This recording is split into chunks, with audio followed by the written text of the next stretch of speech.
what we are going to do right now is we are going to be giving you a spinal adjustment. We are going to do full spine. We will start from your neck, then we will go to the mid back, and then to the lower back.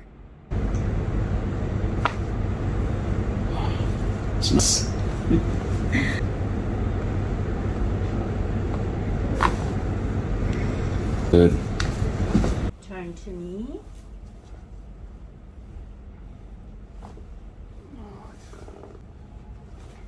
Oh yeah. One more up there. See if we can get this one. Yes. So why we manipulated different joints of the spine of Chris? Because there is segmental fixation and subluxation. The bones basically are not in the proper position, and they create pressure on the nerves that exit from each of these segments. So that's why we manipulated it.